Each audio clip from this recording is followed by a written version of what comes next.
নমস্কার। ইচ্ছে জানার তরফ থেকে আজ 25শে বৈশাখ রবীন্দ্রনাথ ঠাকুরের জন্মবার্ষিকী পালন করা হচ্ছে। এই মহান মানুষটির জন্মদিন পালন করতে গেলে তাকে একটু স্মরণ করতে হয়, তার জন্ম, তার জীবন, তার নানান জীবনের কাহিনী। তাই একটু তাকে স্মরণ করে আজকে আমরা অনুষ্ঠানটি পরিচালনা করছি। 1861 খ্রিস্টাব্দের 7ই মে অর্থাৎ 25শে বৈশাখ বাংলার আজকের দিনে রবীন্দ্রনাথ ঠাকুর জন্মগ্রহণ করেছিলেন বাংলার কলকাতার জোড়াসাঁকো ঠাকুর বাড়িতে। পিতা ছিলেন দেবেন্দ্রনাথ ঠাকুর, মাতা সারদা দেবী। সম্ভ্রান্ত পরিবারে জন্মগ্রহণ করেছিলেন, তাই ছোটবেলা থেকেই ঠাকুর বাবুদের কাছে মানুষ হতে হয়েছে। ছোটবেলা থেকে তিনি কবিতা লেখা শুরু করেছিলেন, কিন্তু কোনো বাধ্যকতার শিক্ষায় তিনি শিক্ষিত হওয়ার দিকে তার মানসিকতা ছিল না। কোনো বাঁধনে, বিদ্যালয়ের বাঁধনে তাকে বাঁধা যায়নি। তাই তিনি পড়াশোনা করেছিলেন নিজের স্বেচ্ছায়। তার শিক্ষার মানই ছিল অন্যরকম। যাই হোক, এই কবি ভবিষ্যতে বিখ্যাত নোবেল পুরস্কার জয়ী হয়েছিলেন, বিশ্বকবি হয়ে আমাদের বাংলার মান বজায় করেছিলেন। শুধু কবি নয়, নাট্যকার, গল্প রচনাকার, সঙ্গীতকার, বিভিন্ন রকমের ছোট ছোট গল্প, ছোটো গল্প, সাহিত্য, কি তার দক্ষতা ছিল না। সমস্ত দিকেই তার বিরাট সাবলীল জ্ঞান। এই মানুষটিকে আমরা যতই স্মরণ করব, ততই তার জীবনের আমরা তার প্রতি আরও বেশি শ্রদ্ধাশীল হতে পারব। আমাদের আরও বেশি করে তাকে স্মরণ করা দরকার। তাকে মনে করেই আজকে আমরা এই বিষয়টি স্মরণ করছি। একটি ছোট্ট গল্প বলে নিই যে রবীন্দ্রনাথ যখন ছোট ছিলেন, ওই ছোট ছোট চাকর বাকরদের কাছে মানুষ হতো, তখন তার চাকরেরা তাকে আটকে রাখার জন্য একটা দোতলার ঘরে বারান্দায় বসিয়ে রাখত। বসিয়ে রেখে তাকে পাটিতে করে মুড়ি বাতাসা দিয়ে যেত, আর গোল গোল করে চোখ পাকিয়ে বলতো চাকরেরা, যদি এখান থেকে বেরো, একটা গন্ডি কেটে দিত। গন্ডি কেটে দেওয়াতে বলতো, যদি এখান থেকে বেরো, রামায়ণে সীতাকে যেমন রাবণ হরণ করে নিয়ে চলে গিয়েছিল, তোমাকেও নিয়ে চলে যাবে। তাই ছোট্ট রবীন্দ্রনাথ তখন 4 বছর বয়স, সঙ্গে ছোট রবীন্দ্রনাথ ভয় পেয়ে ওই জানলার দিকে তাকিয়ে থাকতো। জানলার দিকে তাকিয়ে দেখতো একটা পাশেই ছিল বিরাট বড় বট গাছ, তার নিচে ছিল পুকুর। সেই পুকুর ঘাটে স্নান করতে আসতো সারাদিন ধরে কত মানুষ, একে একে স্নান করতে আসতো। তারপর কেউ বিভিন্ন রকমভাবে সে স্নান করতো। কেউ এসে ডুব দিত, কেউ ঘটি নিয়ে আসতো, ঘটি করে জল ডুবিয়ে মাথার মধ্যে ঢালতো, কেউ মন্ত্র পড়তো, কেউ সূর্য প্রণাম করতো। নানান উপায়ে নানান মানুষ স্নান করতো, তেল মাখতো। সেগুলোকে রবীন্দ্রনাথ এক দৃষ্টিতে দেখত। আর কি হতো, যখন সবাই স্নান করে দুপুরবেলা চলে যেত, তখন মোরালি মানে হাঁসগুলো এসে চড়ত। সেই দিকেই তাকিয়ে থাকতো রবীন্দ্রনাথ। এবং রবীন্দ্রনাথ তার মনের মধ্যে সেই বট গাছ, সেই অশ্বত্থ গাছ, সেই সমস্ত কিছু তার মনের মধ্যে এমন ভাবাবেগ তৈরি করেছিল, যা ভবিষ্যতে বিরাট বিরাট আবেগ তার কবিতা কাব্য রচনা করতে বিরাট জায়গায় পৌঁছে গেছিল। এরকম তার ছোটোবেলা কেটে গেছে, আস্তে আস্তে বড় হয়ে আছে। আমরা রবীন্দ্রনাথকে যে রেখে আসছি, কারণ তার জীবনে অনেক দুঃখ, বেদনা, যন্ত্রণা, ভালোবাসা, সুখ সব কিছুই তার জীবনে ছিল। সেই মানুষকেই আজকের দিনে আমরা স্মরণ করে আমরা অনুষ্ঠান করছি। এখন সঙ্গীত পরিবেশন করছে ঈশিতা কর্মকার।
কয়া।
এখন নৃত্য পরিবেশন করছে আরাধ্যা কর্মকার।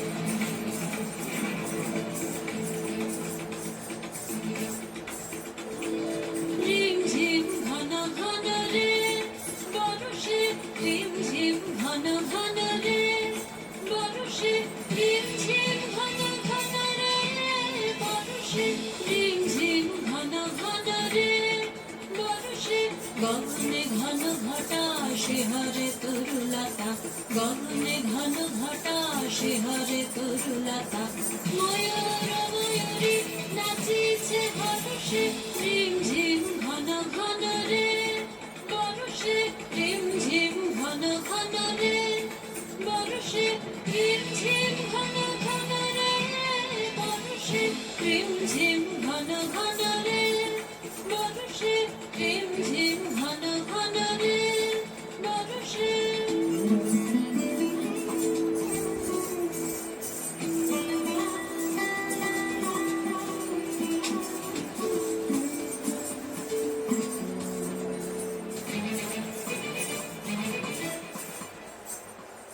দেশে দেশে সচকিত দামিনী চমকিত, দেশে দেশে সচকিত দামিনী চমকিত, চমকি উঠেছে হরিণী পরশে, চমকি উঠেছে হরিণী পরশে, রিমঝিম ঘন ঘন রে পরশে, রিমঝিম ঘন ঘন রে পরশে, রিমঝিম ঘন ঘন রে পরশে।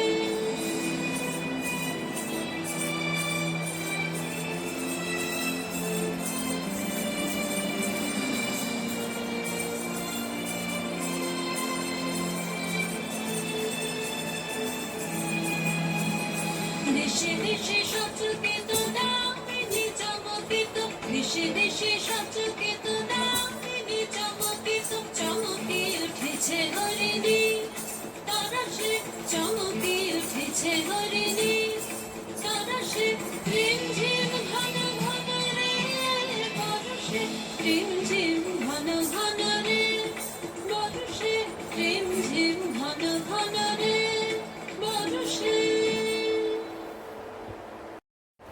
এখন সঙ্গীত পরিবেশন করছেন শ্রী সমর নাথ।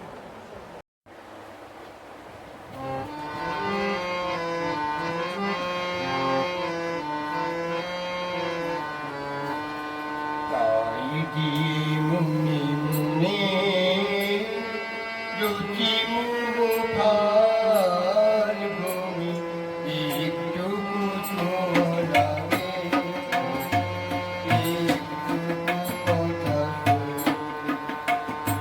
তাই দিয়ে মুন্নি মুন্নি রুচি মুখার একটু কুচলাবে।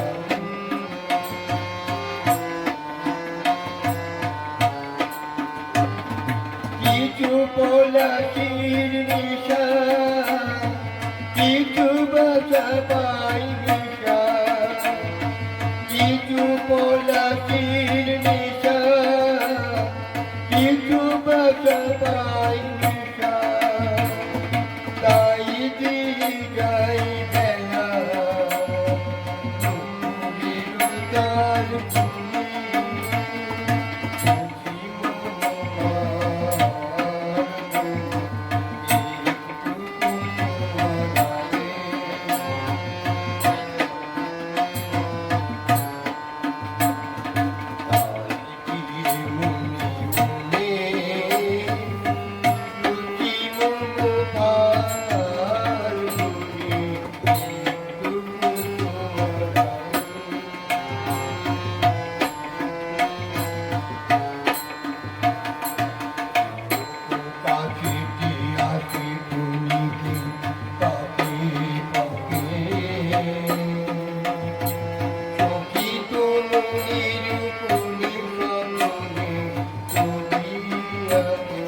যেটুকু যাই রে দূরে ভাবলে কপাল সুরি, যেটুকু যাই রে দূরে ভাবলে কপাল সুরি, তাই দিয়ে যাই বেলা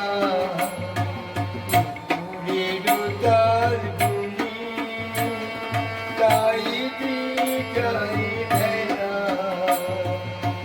দূরের তার গুলি।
নাম।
আজকের অনুষ্ঠান আমাদের এখানেই সমাপ্ত হলো।